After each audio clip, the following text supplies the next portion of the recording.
નમસ્કાર, આપ જોઈ રહ્યા છો સ્પાર્ક ટુડે ન્યૂઝ। વન અને પર્યાવરણ મંત્રી અર્જુનભાઈ મોઢવાડિયાએ આજે ગીર શાસન હોટલ એસોસિએશનના પ્રતિનિધિઓ, હોમસ્ટેના સંચાલકો, ગાઈડ અને વન વિભાગના કર્મચારીઓ સાથે સંવાદ કરી તેમના પ્રશ્નો સૂચનો આવકાર્યા હતા। આ લોકસંવાદ કાર્યક્રમમાં કૃષિ અને પ્રવક્તા મંત્રી જીતુભાઈ વાઘાણી અને ઉર્જા મંત્રી કૌશિકભાઈ વેકરિયા પણ સહભાગી થયા હતા। વન મંત્રીએ વધુમાં કહ્યું હતું કે ગીર વિસ્તારમાં ગ્રામ રસ્તાઓની સુવિધા અને નિયમાનુસાર મંજૂરીઓની કામગીરી કરીને ગ્રામ વિસ્તારના લોકો પ્રશ્નોના નિરાકરણ માટે કામગીરી કરવામાં આવશે। ગીર આપની ધરોહર છે અને સમગ્ર સૌરાષ્ટ્રમાં સિંહના સંવર્ધન માટે લોક સહયોગ સાથે ખૂબ જ ઉમદા કામગીરી થઈ રહી છે।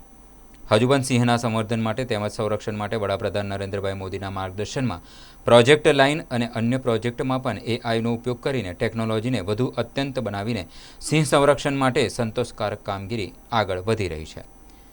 આ મુલાકાતમાં પ્રવક્તા મંત્રી જીતુભાઈ વાઘાણીએ જણાવ્યું હતું કે વન મંત્રી અર્જુનભાઈ ગીરમાં વિવિધ સ્તરે એક પ્રકારનો લોક દરબાર યોજીને લોકોના અને પ્રવાસન સાથે જોડાયેલા લોકોની વાત સાંભળી આ દિશા મહત્વપૂર્ણનું કાર્ય કરી રહ્યા છે। વડાપ્રધાન નરેન્દ્રભાઈ મોદીના નેતૃત્વમાં સમગ્ર દેશમાં પ્રવાસન તેમજ આપણી સંસ્કૃતિ ધરોહરને પ્રોત્સાહન આપવામાં આવી રહ્યું છે। તેમાં મુખ્યમંત્રી ભૂપેન્દ્રભાઈ પટેલે નેતૃત્વમાં અને વન મંત્રી અર્જુનભાઈના માર્ગદર્શનમાં પણ પ્રવાસનને વેગ મળે તે માટે કરવામાં આવી રહેલા પ્રયાસોને તેમને આવકારી સૌના પ્રયાસોથી પર્યાવરણની સમતુલા સાથે પ્રવાસન વિકાસની નીતિને તેઓએ આવકારી હતી। સ્થાન ઉપર એટલે કે શાસનમાં આજે અમારા સાથી અને સિનિયર મંત્રી આદરણીય અર્જુનભાઈ મોઢવાડિયા વન અને પર્યાવરણ મંત્રી તરીકેની જવાબદારી નિભાવે છે ત્યારે એમની સાથે શાસનમાં અલગ અલગ લોકોને હું માનનીય અર્જુનભાઈને અભિનંદન આપીશ કે લોકદરબાર જેવો સંવાદ એમણે કર્યો છે। આ પણ એમાં સાથે જોયું છે કે ગાઈડને મળવું, ડ્રાઈવરોને મળવું, હોમસ્ટે વાળાને મળવું, જીપ્સી વાળાને મળવું, હોટલ એસોસિએશનને મળવું, અધિકારીઓ સાથે ચર્ચા કરવી। મને એવું લાગે છે કે એક સંવેદનાથી, કારણ કે અર્જુનભાઈ હંમેશા ફોરેસ્ટ પ્રેમી રહ્યા છે, હંમેશા સિંહ માટેનો એનો ભાવ એ પણ વિશેષ રહ્યો છે। પીએસસીની કમિટી વખતે પણ બધા શાસન આવ્યા હતા, ખૂબ પેશન્ટથી સ્થળ ઉપર પ્રશ્નોનો નિકાલ કર્યો છે।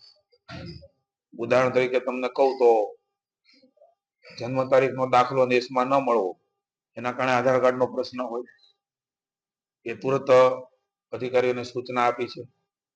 નાના મોટા રસ્તાઓની બાબતો આવી એને પણ સૂચના આપી છે। સૌથી મહત્વનું મને એવું લાગે છે કે અર્જુનભાઈની આજની મિટિંગમાં એમણે જે પ્રકારે શાસનમાં ટુરિઝમ વધે, આપણું ફોરેસ્ટ જળવાય, વન્ય પ્રાણીઓ અને પક્ષીઓ એમનો પણ વધારો થાય અને એમનું પણ જે જીવન છે એ પણ જીવી શકે, આ પ્રકારના સમન્વય સાથે અમારા અધિકારી જયપાલસિંહ એમની ટીમ હતી, એમણે સૂચનાઓ આપી છે અને એના માટે ખાસ એમણે ઇનિશિયેટિવ લીધું છે।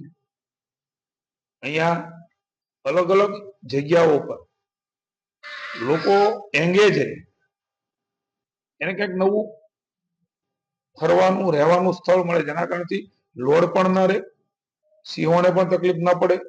ફોરેન થી આવતા, રાજ્ય બહારથી આવતા ટુરિસ્ટો માટેની પણ ચિંતા કરી છે। ઓનલાઈન ઓનલાઈન આપણી જે પ્રક્રિયા છે એમાં કેવી રીતે એ લોકોને આપણે લાવી શકીએ, અને આપણા રાજ્યના લોકો હોય એ તો સમયાંતરે જતા હોય, બધાની ચિંતા કરીને અલગ અલગ પ્રકારે એમણે સૂચનાઓ આપી છે। અને સૂચનાના આધારે મને એવું લાગે છે કે આપણું આ માનનીય મોદી સાહેબનું સપનું, આપણા એશિયાટિક લાયન, આપણા સિંહ એ આપણું ગૌરવ છે।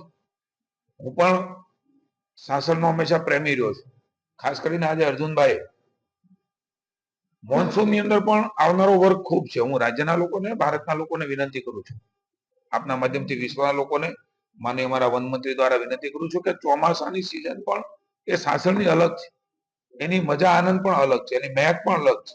આપણે બધા એ નિહાળી રહ્યા છે, સમયે સમયે સવાર હોય, બપોર હોય, સાંજ હોય, રાત હોય, એ વરસાદ આવ્યા પછીની સ્થિતિ, એ આપણા પશુ પક્ષીઓ એનો જે આનંદ કિલ્લોલ, આપણા જે વૃક્ષો છે એ વૃક્ષો એકદમ નાહી ધોઈને ચોખ્ખા થયા હોય, તમારે વાત કરતા હોય, આ પ્રકારનું એમણે માનનીય અર્જુનભાઈ જે સૂચના વિભાગને આપી છે કે મોન્સૂન ફેસ્ટિવલ પણ શાસનમાં થાય।